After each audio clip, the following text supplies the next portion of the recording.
breaking news coming out this morning. And this is Justice Jackson. What keeps you up at night?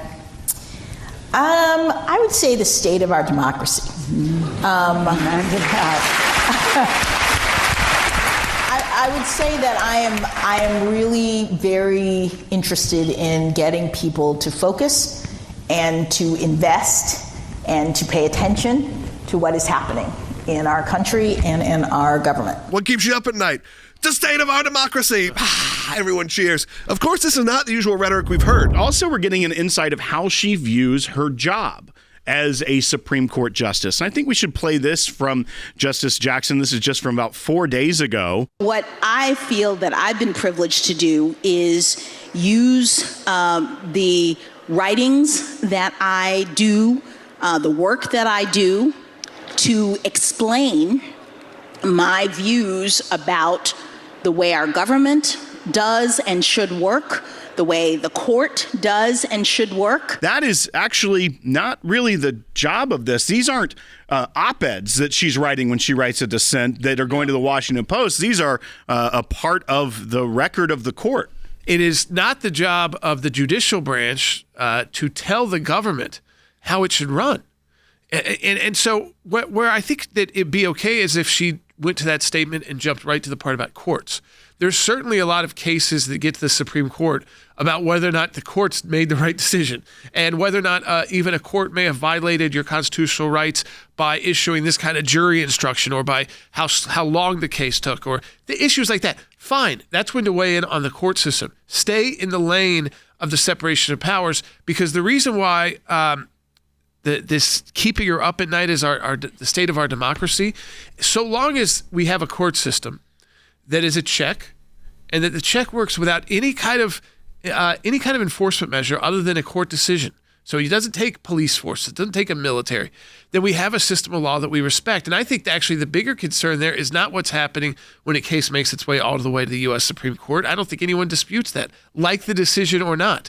It's these lower court decisions that are making people lose faith in the judiciary, because it's like, how many times does the Supreme Court need to say you can't issue nationwide injunctions? And then a judge came back and says, I'm just going to certify a class before the class is even put forward. It seems like every day we're talking about either judges or justices and whether they're activists or not. Well, that should actually be what keeps you up at night, is where the court system's going to strip away the power of the people that you've actually elected. So you cast your vote. And then these, judges and justices last month, through many different presidencies and different elected officials. But again, they're just supposed to be a part, and they're supposed to be the place of last resort. You go to the court because, again, the legal other avenues for to get a wrong righted weren't available, and this is supposed to be the most difficult avenue. If they start just becoming legislators, we've talked about legislating from the bench. If they become legislators, then again, the confirmation process needs to be totally looked at once more, because this is, again, it's the most dangerous fact is to go down and say, I don't care about the law. I care about the outcome of this case. It's not just the conservative members of the court that are calling out Justice Jackson's opinion writing and not sticking to looking at the law. There was a stay granted after the term was over by the court, and this was about the reduction of the size of the federal workforce that had been blocked by a lower court judge. And the court granted a stay on that issue, so sided with the administration.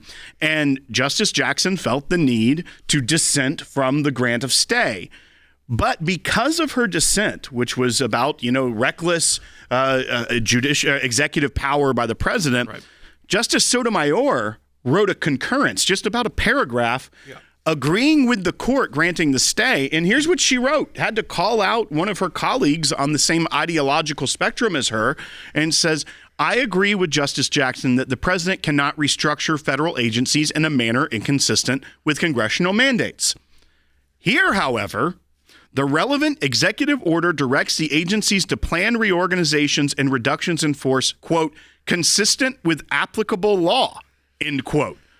So she's having to even point out, like, did you look at the material and what was it at hand here? Because the EO isn't saying willy-nilly just start firing, get rid of everyone. It's saying, in accordance with law, you have to do this. She's not saying whether she agrees or not.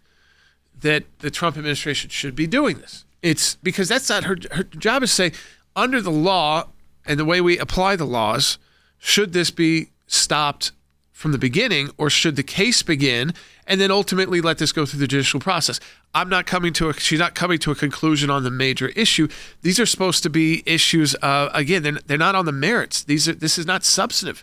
This is all procedural, and yet procedure has become the weapon of the left in the judiciary. Even the language that's used in some of these dissents, she during the one about injunctions had a ... wait for it ...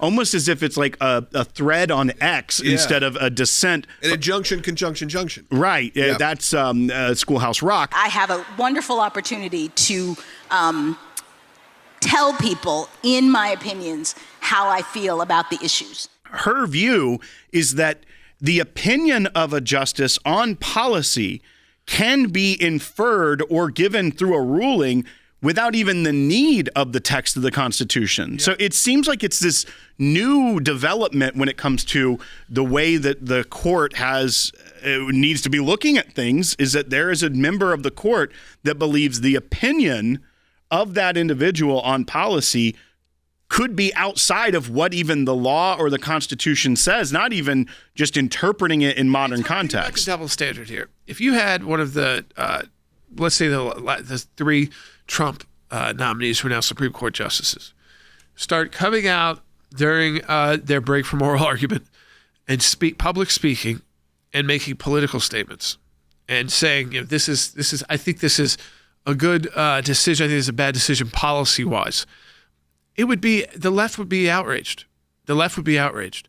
But when it's their own justice, and this is always a trap you don't want to fall into, because it's when their own, because it needs to be the same standard for all, which is that we would not want our Supreme Court justices necessarily hanging out at political rallies either, or giving us their political viewpoint. That's just not what they've signed up for. I care about their judicial philosophy, which I can learn from what they did as either as academic or in their legal practice, their confirmation hearings, in their lower court history. I mean, you can learn, you glean that from that. You glean that from the meetings that they have behind closed doors, the meetings that they have publicly through their process to be confirmed. I don't need their views on the issues of whether or not they think the government is structured correctly. Their job is to look at whether procedure was followed and the law. It's supposed to be, for the most part, 99% of the time, fairly dull. And now it's every decision by this administration is becoming politically supercharged. And that's not right. I mean, the majority of the American people elected this president, elected a Congress to back that president up so that they could get these kind of laws to their desk. And the fact that then you're told by a court, by one judge in Massachusetts that you can't go forward with reforming the government.